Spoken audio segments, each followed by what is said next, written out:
This game is all about what you should do when you find yourself in a difficult situation, where your teammates are completely unreliable, making poor decisions, and contributing almost nothing to the match.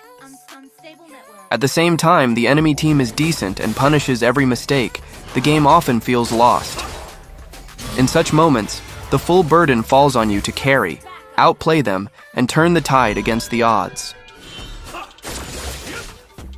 Shadow is my best part.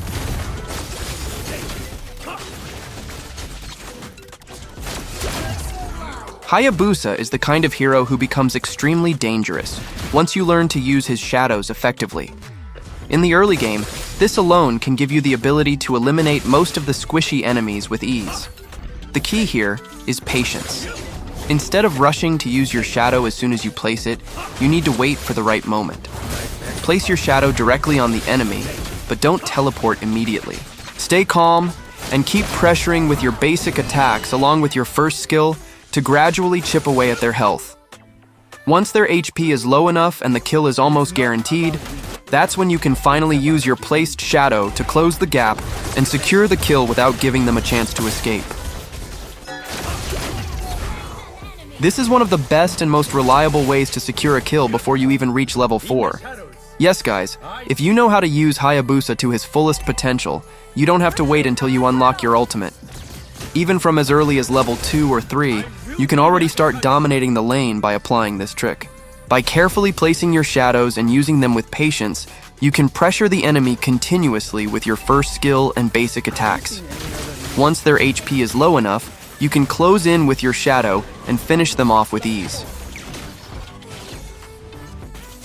When I noticed that CC was constantly chipping away at my HP, I immediately realized that the enemy team wasn't as careless as I initially thought. As an EXP laner, she clearly understood her role. She knew exactly who to mark and who to zone out of the fight. By focusing her pressure on me and gradually lowering my health, she effectively kept me from joining the turtle fight, which naturally turned into a winning situation for the enemy team. However, even though missing out on that objective put us at a disadvantage, it's not the end of the world. The early game is only one part of the match, and with the right strategy and patience, we can still turn things around. Eventually, we should be able to get ahead and reclaim control of the game. At this point, I actually started to notice that my teammates weren't really playing smart at all, which immediately made me adjust my mindset. I decided to play much more carefully, with complete focus on every move I made. I don't know why it happens, but whenever I realize that the enemies are strong and my teammates are weak, something just clicks inside me. It's like I shift into a Super Saiyan mode, with a fresh mindset and a stronger determination to carry the game on my own. That's exactly what happened here. From this moment onward, I played in the safest way possible, making sure not to waste a single opportunity. Every decision I made had a purpose, and with each move I managed to get some kind of value, whether it was farming, poking, split pushing, or picking off enemies. As you can see, I focused heavily on farming as much as possible, making sure I stayed ahead in gold and experience. And whenever a weaker enemy came close to my area, or any enemy who is completely off guard and in wrong area, then I immediately locked onto them and secured the kill without hesitation. This approach not only kept my farm consistent, but it also allowed me to quickly build up levels and, most importantly, establish dominance over the match. Now, as you can see, CC is doing her best to zone me out so that I can't farm properly. In situations like this, the safer option, and something I'm sure many of you have already been told before, is not to force the contest. Instead, it's usually smarter to rotate and go for another buff or farm elsewhere rather than risk getting shut down. However, if there's even the slightest possibility that one of your teammates is nearby and willing to assist, then you can flip the situation to your advantage. With proper backup, you can apply pressure on CC and punish her for overextending or shove them away, just like we did there. I saw the enemy marksman pushing in the bottom lane, and I already knew he was going to keep advancing. The reason was simple. He was winning his lane against our Hanabi, and naturally, that gave him confidence to push further. And I was certain that he, or really any of the enemies, would eventually overextend. Why? Because they were good players, but not that good to always stay cautious. From situations like this, there's an important lesson. You need to understand the mentality of your enemies. Your job isn't just to fight, it's to read how good and how careful they are, and then turn that into your advantage. For example, let's say most of the enemy team is solid, but their mage is weaker and constantly mispositioning. Then your goal should be to repeatedly punish that mage. Keep killing him, and not only do you gain extra gold and experience, but you also make the game easier for your team. By constantly taking him out, you're essentially creating a 4v5 scenario, which reduces the overall burden on you and your allies. That's why it's so important to identify who the weakest link in the enemy lineup is and use that weakness against them. This is where analysis comes into play. Ask yourself, are these enemies as good as global players? Are they just decent like the ones here? Or are they very poor and full of mistakes? Once you figure that out, it gives you a huge advantage in deciding how to approach the game. You'll know whether you can play more aggressively and recklessly, or whether you need to play cautiously and wait for the right opportunities.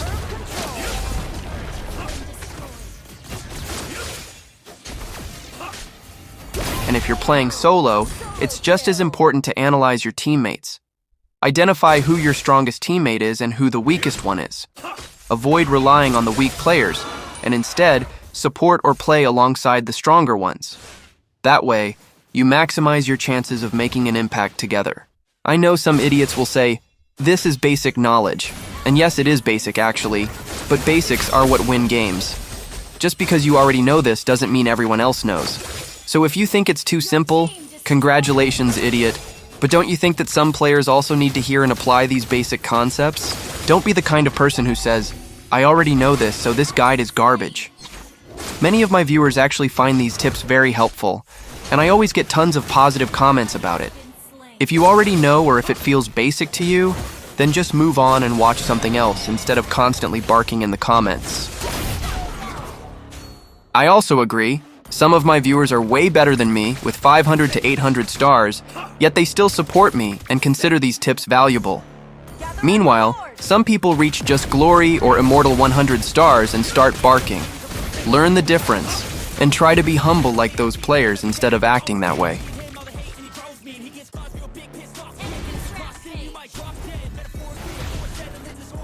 Oh, and by the way, this was actually a duo game.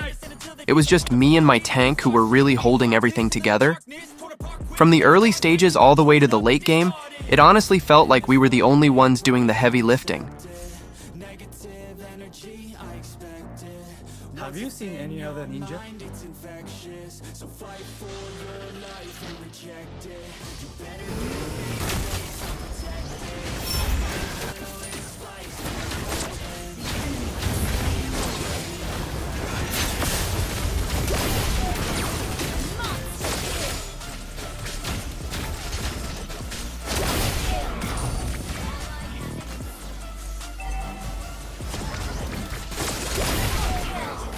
To give you an idea, by the time we had secured 22 kills as a team, 18 of those kills belonged to me alone.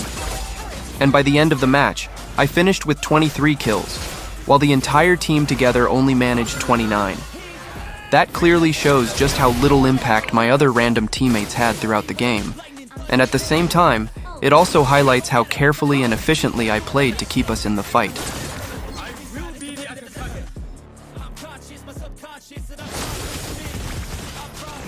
I guess by now you've noticed just how selfish I've been playing in this match. At this point, I've started to treat my teammates more like shields, almost like cannon fodder that I can use to my advantage. It might sound harsh, but in tough games where survival is the key to carrying, sometimes you have no choice but to play this way. For example, earlier you probably noticed how I was using Hanabi as my cannon fodder. The reason was simple. I didn't have an escape skill ready, and instead of risking my own life, I positioned myself in a way that allowed Hanabi to absorb the pressure while I stayed safe. By doing so, I could continue farming, poking, and waiting for the right opportunity without throwing away my advantage. This style might look selfish from the outside, but it's actually calculated. When your teammates aren't reliable, you have to think differently. Treat them as distractions, let them draw enemy attention, and then strike when the time is right. That's the only way to keep the game under control and maintain your chance of carrying.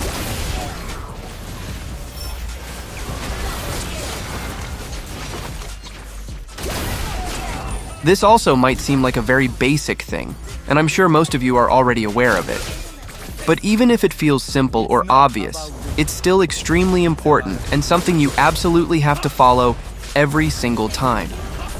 The truth is, many players overlook these basics in the middle of a match, and that's exactly where they end up making mistakes. So don't underestimate the fundamentals. Sometimes it's the simplest habits that make the biggest difference in the outcome of the game.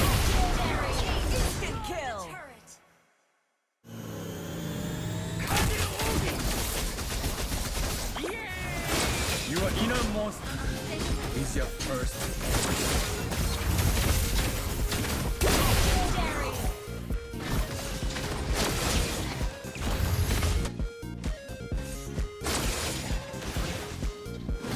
Superb damage! Brilliant tanking!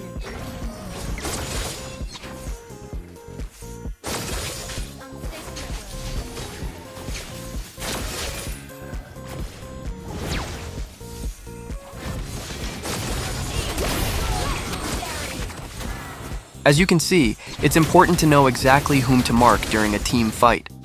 I always prioritize targeting the mage or the marksman, since they are usually the biggest threats.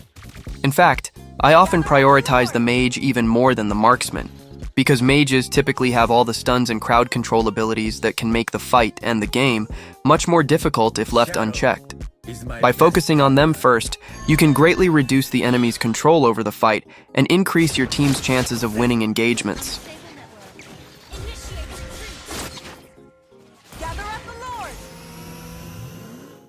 My belief carried me here. It shall carry me further. Now take a look at my decision-making right before the Lord team fight. I patiently waited for either the enemy mage or marksman to appear, keeping my focus on them. The moment I spotted one of them, I immediately went in to attack.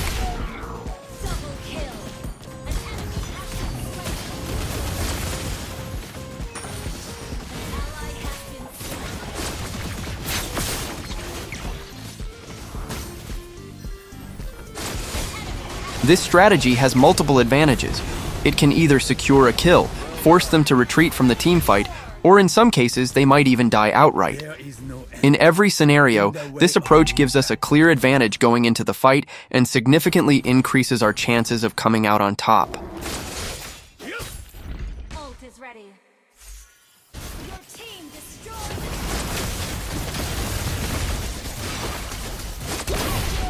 Look at the scoreboard.